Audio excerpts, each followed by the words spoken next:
জিলকাদা মাস চলতেছে। এরপরের মাস হইল জিলহিজ্জা, হজের মাস।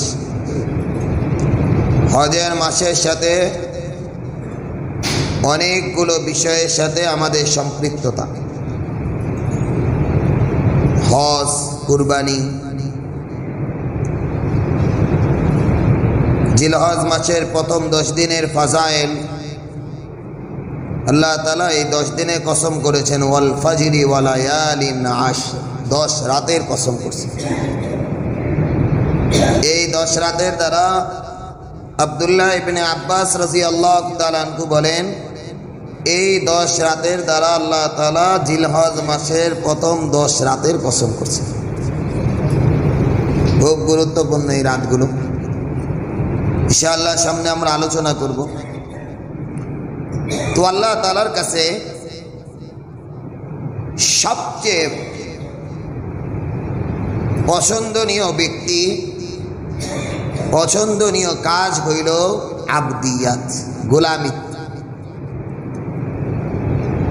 এটা আল্লাহ তাআলার কাছে সবচেয়ে দামি জিনিস, আবদিয়াত।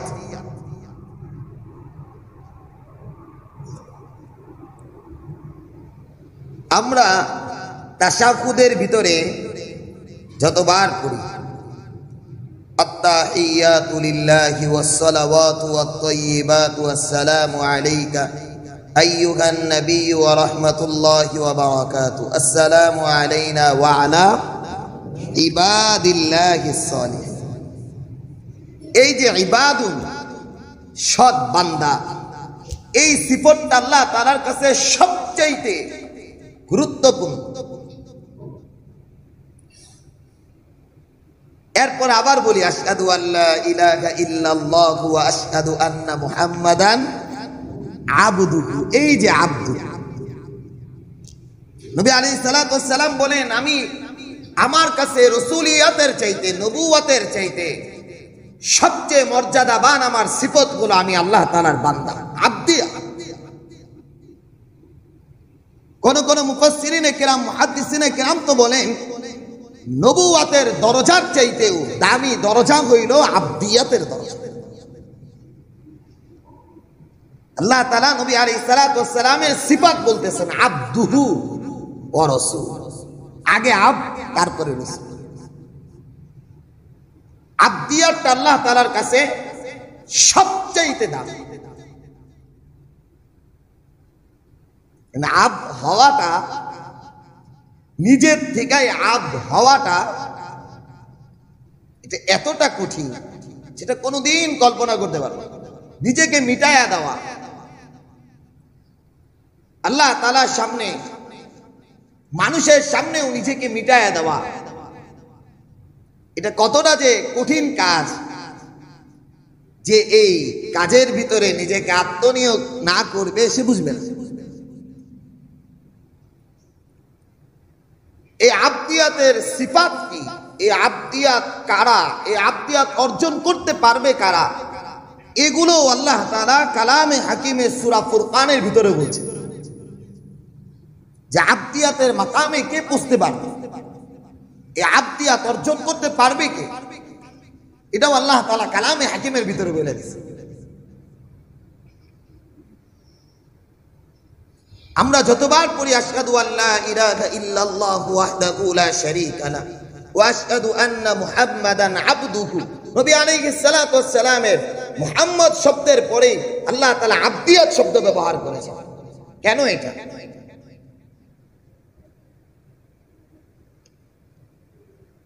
নবী আলাইহিস সালাতু ওয়াস সালাম বলেন, আনা আকুলু কামা তাকুলুল আবদ, আমি এভাবে খাবার খাই, গোলাম যেভাবে খাবার খায়।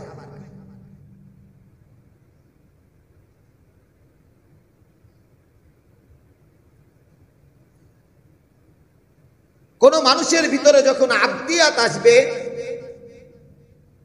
আল্লাহ তাআলা ওই মানুষকে একেবারে নিম্ন জায়গা থেকে সর্বোচ্চ আসনে আসীন করে দিবেন। মেরে ভাই, খুব আজীব ব্যাপার এটা।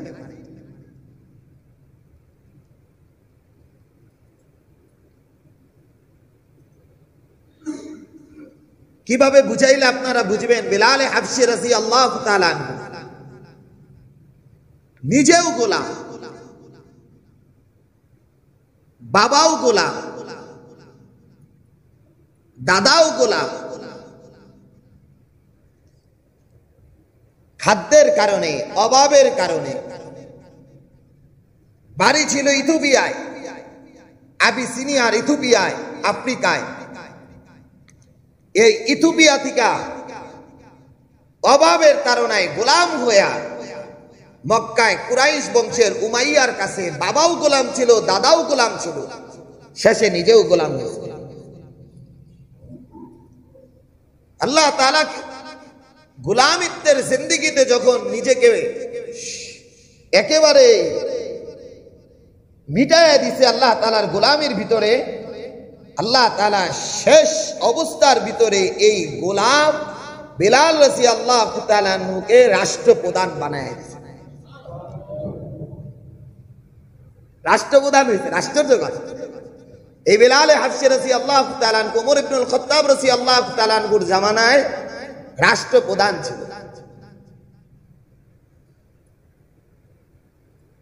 এক শহরের গভর্নর বানায় দিয়েছে।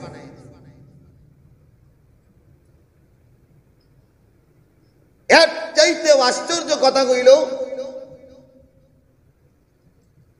এই মানুষটা আল্লাহ তাআলার কাছে এই পরিমাণ দামি হয়ে গেছেন, আযানের প্রতিধ্বনি জমিন থেকে আরশে আজিমে যায় বাড়ি থেকে। আশ্চর্য ব্যাপার, আশ্চর্য ব্যাপার রে ভাই। একজন মানুষের আযানের শব্দগুলো আরশে আজিমে যায় বাড়ি খাওয়া। কি মনে করেছেন আপনি? একজন মানুষের কথার আওয়াজ আরশে আজিমে যায় বাড়ি খাওয়া। কেন? নিজেকে একবারে মিটায় গেছে।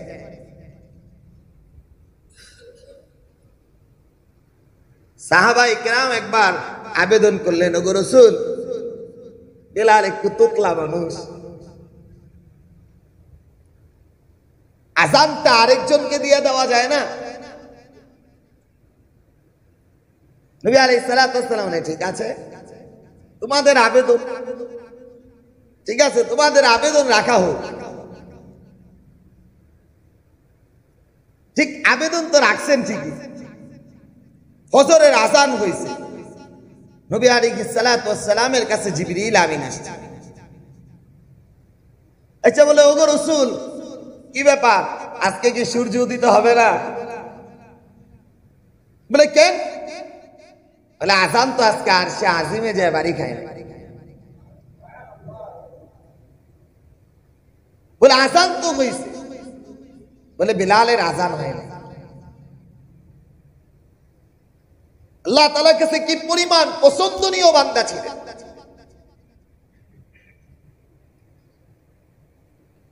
নিজেকে যে পর্যন্ত মিটায় না দিব, আত্মীয়তার জায়গা পর্যন্ত কোনোদিন পৌঁছতে পারবো না।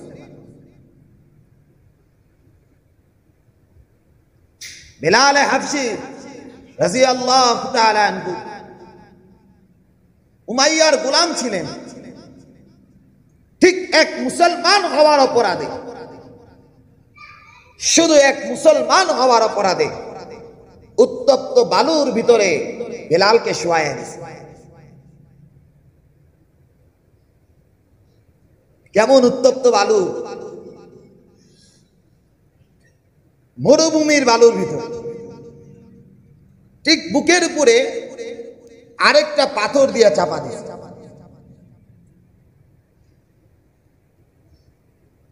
মুখে তো জড়তা ছিল, কিছু বলেন নাই, শুধু বলছেন আহাদ আহাদ আহাদ, আল্লাহ এক, আল্লাহ এক। খাবারও বন্ধ, বাচ্চাদেরকে লেলায় দিছে। বিলাল হাবশী রাদিয়াল্লাহু তাআলা আনহু বলেন, সুওয়ারুম মিন হায়াতি সাহাবার ভিতরে আসছে, বাচ্চারা বিলাল হাবশীকে গলার ভিতরে রশি টাইনা, মানে রশি লাগায়া টানতে থাকে। ও মোহতারাম হাজিরিন, নিজেকে মিটায়া দিচ্ছেন, নিজেকে মিটায়া দিচ্ছেন আল্লাহ তাআলার গোলামির ভিতরে। আল্লাহ তাআলা বিলাল হাবশীকে জমিন থেকে আরশে আজিমে নিয়ে গেছেন। নবী আলাইহিস সালাতু ওয়াস সালাম বিলাল হাবশী রাসূল পাক সাল্লাল্লাহু আলাইহি সাল্লামের মজলিসে বসা। নবী আলাইহিস সালাতু ওয়াস সালাম এক মজলিসে আশারায়ে মুবাশশারা 10 জন সাহাবীকে জান্নাতের ঘোষণা দিয়েছেন। 10 জন সাহাবী। এই অবস্থাটা দেখা বিলাল হাবশী কাঁদতেছিল, হায় হায় হায় হায়, এই 10 জন মানুষ একেবারে জান্নাতি, আর আমি আমার জীবনটাকে ফিদা করে দিলাম, আমারে তো রাসূল জান্নাতি কইলেন না। দিলের ভিতরে একটা কষ্ট অনুভব করতেছে। নবী আলাইহিস সালাতু ওয়াস সালাম বিলালকে সান্ত্বনা দিলেন, ও বিলাল, তোমার কথা আর কি বলবো, তুমি তো নবীর আগেই জান্নাতে চলে যাবে। বিলাল সাহাবায়ে কিরাম তো আশ্চর্য হয়ে গেলেন, ওগো রাসূল, বিলাল হাবশী আপনার আগেও জান্নাতে যাবে? বলে হ্যাঁ, আমার আগেও চলে যাবে। বলে কিভাবে সম্ভব? বলে শুনো, জান্নাতে যাওয়ার জন্য যেই ঘোড়ার উটের উপরে আমি থাকবো, ওই উটের রশিটা বিলালের হাতে থাকবে। তাহলে যার হাতে উটের রশি থাকে সে তো আগে যাবে। বেলাল তো আমার আগে জান্নাতে ঢুকাবো। তারা মুহাজিরিন নিজেকে যখন মিটায় দিয়েছেন, তো আল্লাহ তাআলা ওই মর্যাদার ভিতরে ওই মানুষটাকে উঠায় দিয়েছেন।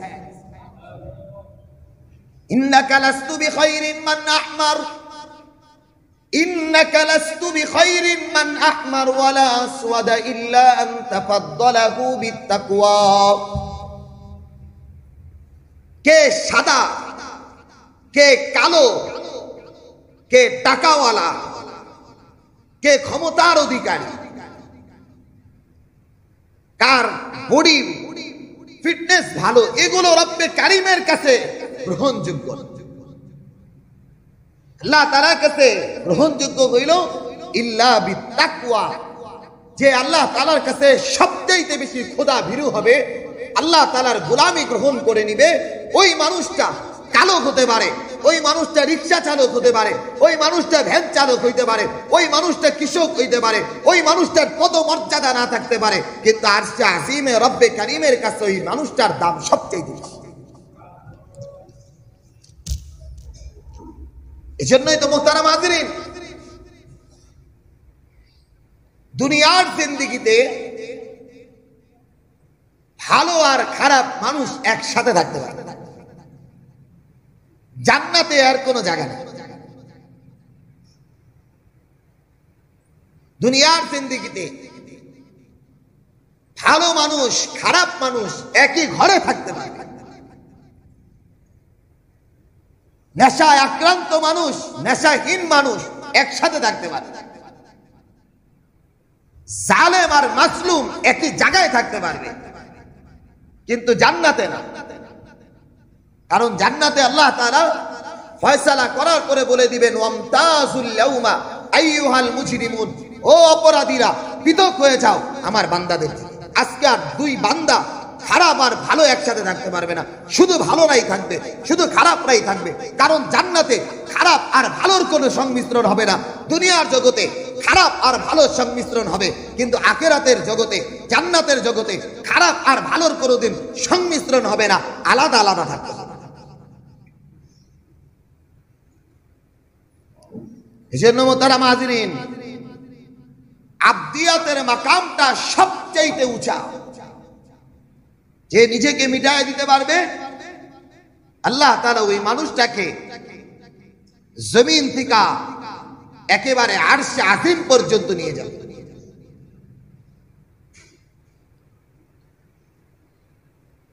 সাদ ইবনে মুআজ রাদিয়াল্লাহু তাআলা আনহু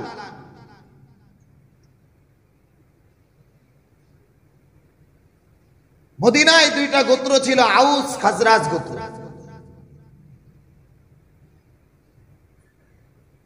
এই দুই গোত্রের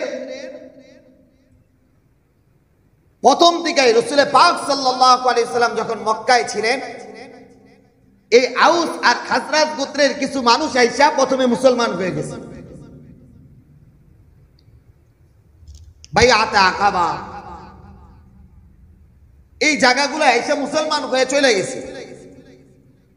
এরপরে নবী আলাইহিস সালাতু ওয়াস সালাম মুসআব ইবনে উমাইর রাদিয়াল্লাহু তাআলা আনহুকে এই মদিনাবাসীকে কুরআনে কারীম শিক্ষা দেওয়ার জন্য মক্কা থেকে পাঠিয়েছে। এই আউস গোত্রের যিনি সর্দার ছিলেন সাদ ইবনে মুআজ রাদিয়াল্লাহু তাআলা। মদিনায় আবার ইহুদিদের দুইটা গোত্র ছিল। ও মুহতারাম হাজিরিন, ভালো করে বুঝবেন আমার কথাগুলো। দুইটা গোত্র ছিল, বনু নজির, বনু কাইনুকা, ইহুদিদের গোত্র। আউস গোত্রের সাথে বনু নজিরের মিত্র ছিল। খাজরাজ গোত্রের সাথে বনু কাইনুকার মিত্র ছিল। মানে কোথাও থেকে কোনো হামলা হইলে ইহুদিদের এই বনু নজির আউস গোত্রকে সহায়তা করবে। আউস গোত্র এই ইহুদি বনু নজির যারা আছে এদেরকে সহায়তা করবে।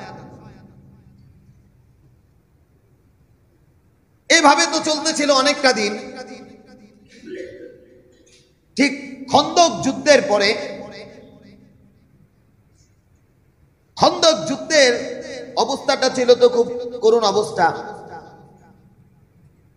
খন্দক যুদ্ধের পরেই খাইবারের যুদ্ধ অংশ যাইতে হবে। সাদ ইবনে মুআজ রাদিয়াল্লাহু তাআলা আউস গোত্রের সর্দার ছিল। খন্দকের যুদ্ধে এমন ভাবে আক্রান্ত হয়েছিলেন, নারী ভুড়িগুলো একেবারে বের হয়ে পড়ছে। কোন মতে সেটাকে ভিতরে ঢুকায়া নবী আলাইহিস সালাতু ওয়াস সালাম বললেন, সাদ ইবনে মুআজকে মসজিদে নববীতে রাখো।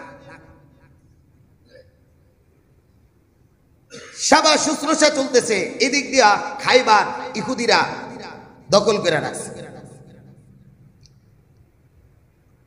মুসলমানের সাথে গাদ্দারি কইরা ইহুদিরা মুসলমানের উপরে আক্রমণ করার একটা অবস্থা তৈরি করছে খাইবার। নবী আলাইহিস সালাতু ওয়াস সালাম খাইবারে গেলেন। ওই যে বনু নজির, তারা বলল, আমাদের সাথে তো মিত্রতা আছে আউস গোত্রে সাদ ইবনে মুআজের। তো সাদ ইবনে মুআজ যে সিদ্ধান্ত দিবে আমরা সেই সিদ্ধান্ত মেনে নিব। নবী আলাইহিস সালাতু ওয়াস সালাম বলেন, ঠিক আছে, সাদ ইবনে মুআজ তো অসুস্থ, ঠিক আছে, তাকে ডাকো।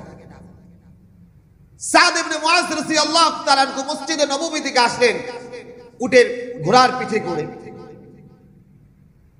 কাপড় দিয়া পেটটা বাঁধা। রাসূল পাক সাল্লাল্লাহু আলাইহি সাল্লাম শুধু বললেন, ও সাদ ইবনে মুআজ, তোমার মিত্রগুলো তোমার উপরে নির্ভর করতেছে, বাকি তুমি সিদ্ধান্ত জানায় দাও। সাদ ইবনে মুআজ রাদিয়াল্লাহু তাআলা শুধু বললেন, ওগো রাসূল, মুসলমানের সাথে গাদ্দারি করছে এই গোত্রগুলো, ইহুদিগুলো, সিদ্ধান্ত একটাই, পুরুষদেরকে হত্যা করে ফেলেন, মহিলাদেরকে বন্দী করে রাখেন, বাচ্চাদেরকে মাফ করে দেন। নবী আলাইহিস সালাতু ওয়াস সালাম মুস্কি হেসে দিলেন।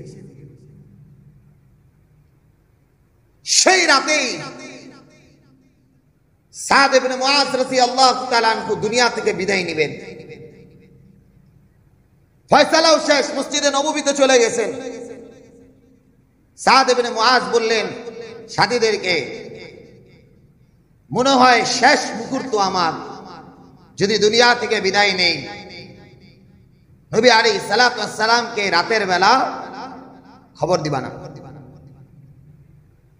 কারণ চতুর্দিকে শত্রুরা রাসূল পাক সাল্লাল্লাহু আলাইহি সাল্লামের উপর আক্রমণ করতে পারে। ভোর হইলে, সকাল হইলে সংবাদ দিবা যে সাদ ইবনে মুআজ দুনিয়া থেকে বিদায় নিছে। ঠিক রাতের বেলায় দুনিয়া থেকে বিদায় নিছেন সাদ ইবনে মুআজ।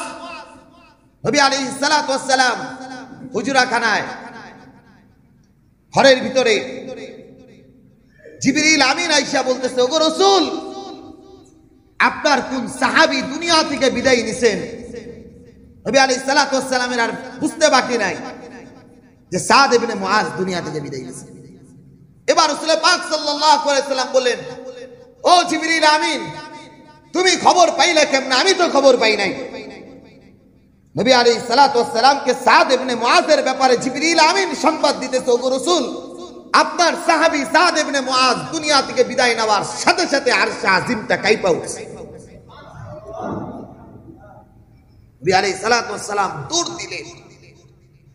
সাহাবায়ে কিরাম বলেন, আমরা তো এমন অবস্থায় রাসূলের পিছনে পিছনে দৌড়াইতেছিলাম, মনে হয় রাসূলের জুতা মুবারক ছিঁড়ে যাবে। ঠিক আমরা যাই দেখি সাদ ইবনে মুআজের লাশটা আসমান থেকে আসতেছে, খাটিয়াটা জমিনে আসতেছে, চুলগুলা ভিজা, টপ টপ করে পানি পড়তেছে। জিবরিল আমিন আইসা বলে, ওগো রাসূল, সাদ ইবনে মুআজকে ধোয়াইতে হবে না, সাদ ইবনে মুআজকে আরশে আজিমে নিয়ে আল্লাহ তাআলা ফেরেশতা দিয়া ধোয়ায়া পাঠায় দিয়েছে।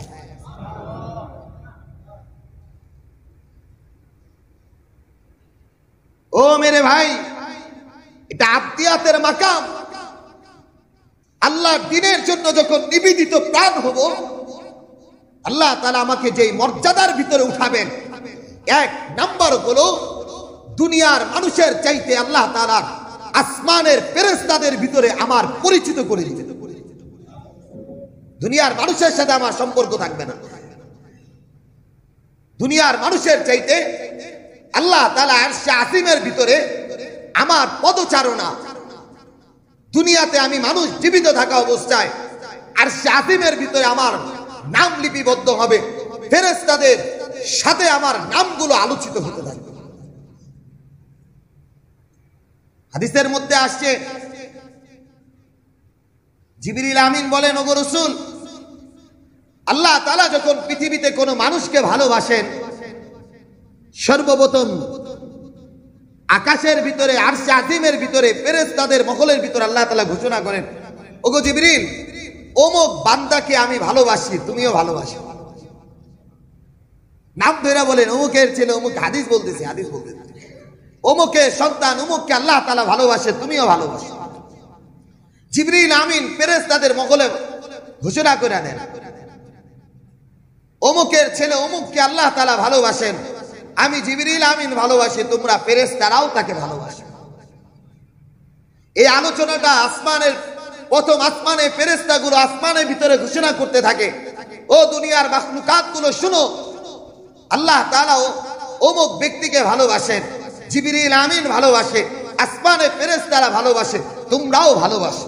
আল্লাহ তাআলা ওই প্রাণীগুলার ভিতরে ওই মানুষটার মুহাব্বত দিয়া দিলটাকে ভরপুর করে দেয়। আশরাফ আলী থানভী রহিমাহুল্লাহ তাআলা ওয়াকিয়া শুনাইছেন।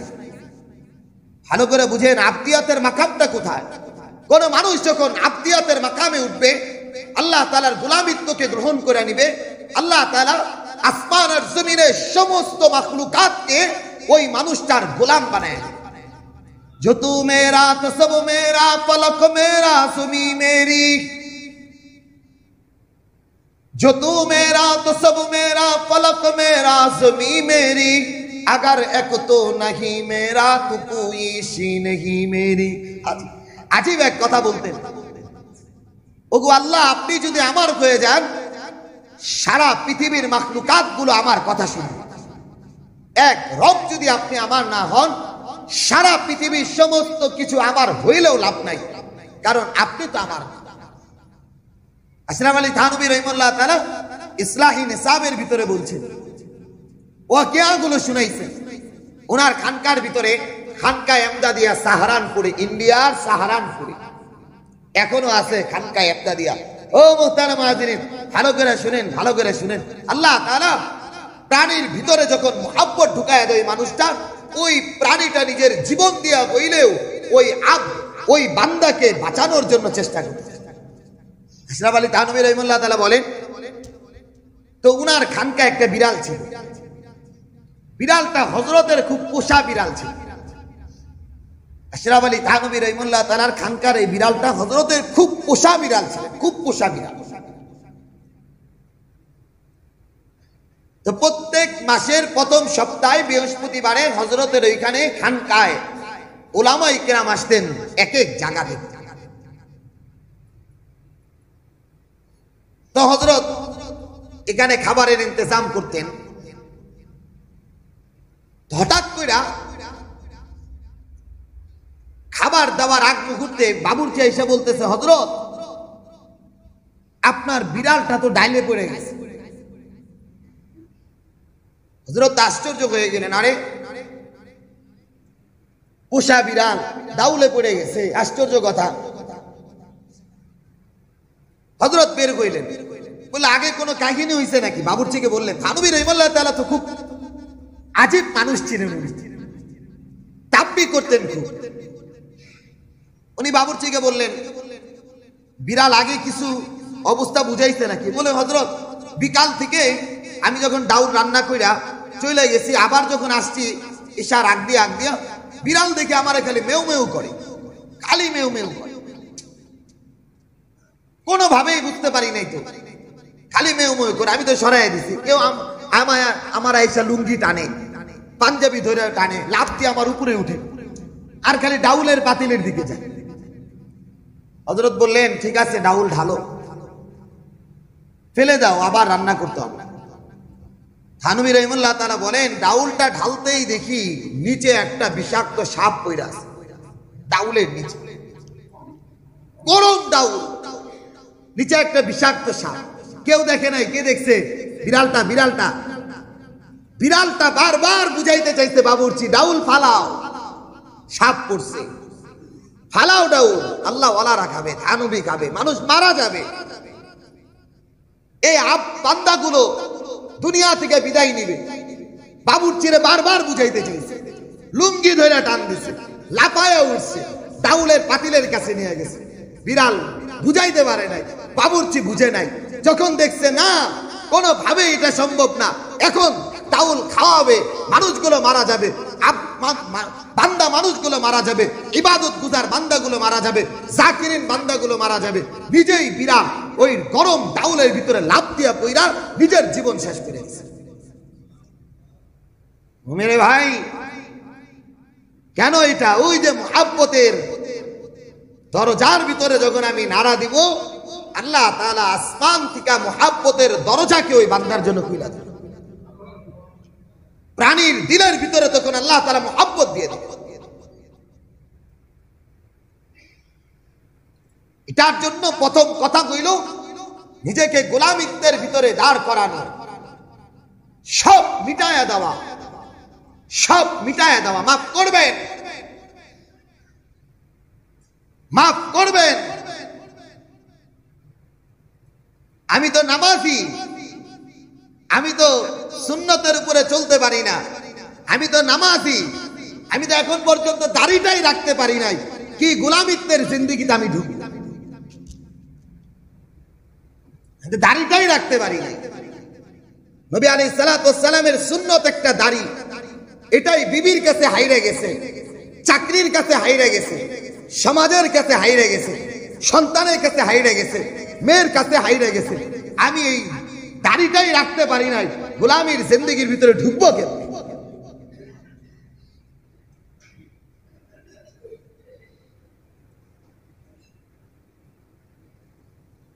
বলবেন হুজুর দাড়িটা কি ইসলাম? দাড়িটাই কি ইসলাম? বলে না, দাড়িটা ইসলাম না, বাকি ইসলামের একটা অবস্থা হলো দাড়ি।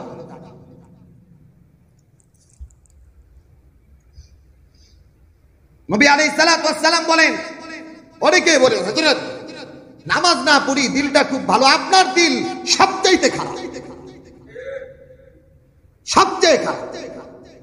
আপনার এই কথোপকথন থেকে দুর্গন্ধ বের হচ্ছে যে আপনি নামাজ না পড়া তো অপরাধী হওয়ার কথা ছিল দিলটাকে, যে আমি অপরাধী। আর আপনি অপরাধী নিজেকে না ভাইবা নিজের গর্দানটাকে আরো উঁচা করে বলতেছেন নামাজ না পড়ি আমার দিল ভালো আছে। এটার দ্বারাই বোঝা গেল আপনার দিল সবচেয়ে কালো। নির্লজ্জতা এটা যে আপনি নামাজ পড়েন না, আবার গর্ব করে বলতেছেন আমার দিল ভালো আছে। নবী আলাইহিস সালাতু ওয়াস সালাম বলেন, বাইনাল মুমিনি ওয়াল কাফিরি তারকুস সালাত। মুমিন আর কাফেরের ভিতরে পার্থক্যটাই হলো নামাজ। তাহলে আপনার দিল কত ভালো? আমার কথাটা বুঝেন নাই? রাসূল বলছেন বাইনাল মুমিনি ওয়াল কাফিরি তারকুস সালাত। মুমিন আর কাফেরের ভিতরে তারতম্যই হলো নামাজ। যে নামাজ পড়বে না সে আর মুসলমানের ভিতরে নাই। যে নামাজ পড়বে না তার ভিতরে মুসলমানিত্ব নাই। যে নামাজ পড়বে না তার সাথে আমাদের কোনো সম্পর্ক নাই। যে নামাজ ছেড়ে দিবে ঈমানিত্ব তার ভিতরে থাকবে না। আর আপনি নামাজ না পড়ে বলতেছেন আপনার দিল ভালো আছে, আপনার দিল ভালো আছে, বাকি ঈমানদারের দিল নাই, কাফেরের দিল হয়ে গেছে।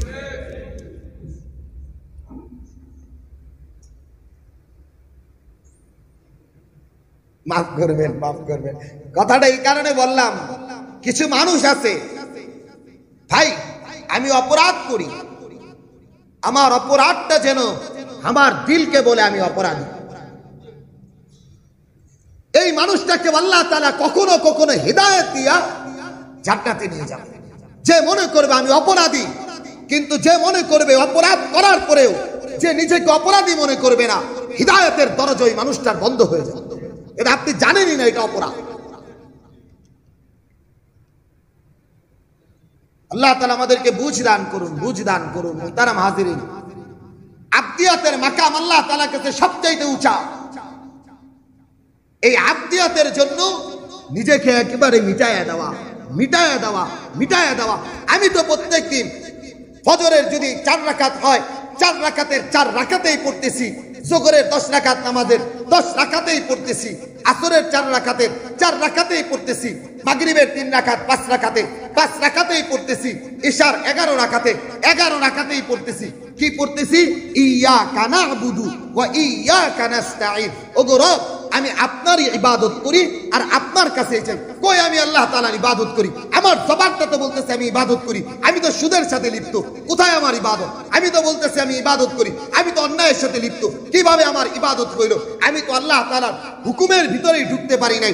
আমি আমার লেবাসকেই পরিবর্তন করতে পারি নাই। আমি আমার চেহারাকেই পরিবর্তন করতে পারি নাই। আমি আমার চোখকেই পরিবর্তন করতে পারি নাই। আমি আমার হাতকেই পরিবর্তন করতে পারি নাই। ইবাদতের ভিতরে ঢুকলাম কখন? আমি তো বলি ইয়াকা না'বুদু ওয়া ইয়াকা নাস্তাঈন। আমি আপনার ইবাদত করি, আপনারই সাহায্য চাই। আগে তো ইবাদত হবে, তারপরে না সাহায্য হবে। আমার তো ইবাদতই হইতেছে না, সাহায্যটা আসবে কিভাবে? আমার তো ইবাদতই হইতেছে না, সাহায্য আসবে কেন?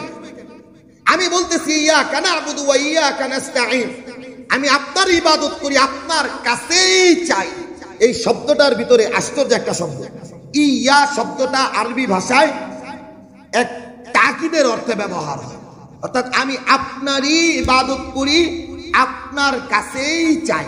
আমি আল্লাহর ইবাদতের কথা বলতেছি, মসজিদ থেকে বের হইয়া মানুষের দ্বারে দ্বারে ঘুরি, মসজিদ থেকে বের হইয়া আল্লাহ তাআলা একাত্মবাদের বাদ দিয়া মানুষের স্লোগান দিতেছি, একাত্মবাদের বাদ দিয়া মানুষের পিছনে দৌড়াইতেছি, নিজের জরুরতের জন্য মানুষের কাছে দৌড়াইতেছি, পাগলের মতো দৌড়াইতেছি। আবার বলি আল্লাহ তোমার কাছে সাহায্য চাই। তো আমার কথোপকথন আর দিলের অবস্থা এক নয়। জবান একরকম, দিল আর একরকম। সাহাবায়ে কেরামের অবস্থা ছিল আলাদা। জবান যা ছিল দিল তাই ছিল। আমার ইবাদতের অবস্থা একরকম, আমার দিলের অবস্থা। মাফ করবেন মুহতারাম হাজিরিন, মসজিদ থেকে বের হয়ে দৃশ্যগুলো দেখি বিদায় বলি। আমাদের ইসলাম আজকে মসজিদের ভিতরে বন্দী হয়ে গেছে।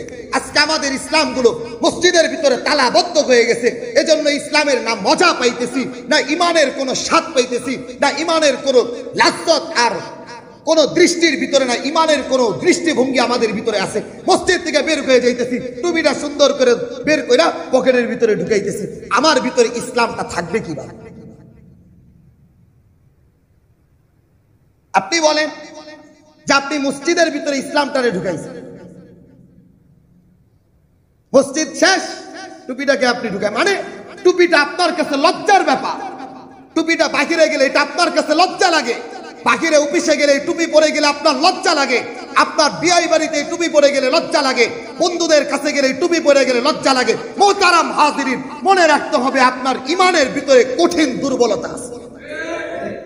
আপনি টুপিটাকে, এই টুপিটার ভিতরে, দিলের ভিতরে আল্লাহ তাআলার গোলামির ভিতরে ঢুকাইতে পারেন না। লজ্জার কারণ হয়ে গেছে ইসলাম আপনার কাছে। অনেক মানুষকে এমন দেখি বের হয়ে টাকনুটাকে ঝাঁকি দেয়, মসজিদ থেকে বের হওয়ার আগে তাকায় তাকায় দেখি বের হয়ে টাকনুটাকে আগে ঝাঁকি দেয়। রাসূল পাক সাল্লাল্লাহু আলাইহি ওয়াসাল্লাম বলেন, তিরমিজি শরীফের হাদিসের ভিতরে আসছে, যে স্থানটা টাকনুর দ্বারা কাপড়ে ঢাকা থাকবে ওই স্থান জান্নাতে যাবে না। আপনি জানেন কোন মানুষটা এই হাদিসটা জানে না? বলেন, এমন কোন মানুষ নেই যে হাদিসটা জানে না। জন্মের পর থেকে আমরা আলেম হওয়ার আগে হাদিস জানি। এ টাকনুর নিচে কাপড় পরিধানকারী ওই স্থান জাহান্নামে যাবে। রাসূল বলেছেন ওই স্থান জাহান্নামে যাবে। আর আপনি রাসূল পাক সাল্লাল্লাহু আলাইহি ওয়াসাল্লামের জাহান্নামী শব্দ ব্যবহার শোনার পরেও আপনি টাকনুর কাপড়টারে নামায়া দিয়া চলতেছেন অহংকার বশত। বলেন, আপনি নিজেকে ইমানদার বলে দাবি করবেন কিভাবে? একটু ধাক্কা দিয়েই বললাম, যেটা আমার দিলেও লাগে, আপনাদের দিলেও লাগে।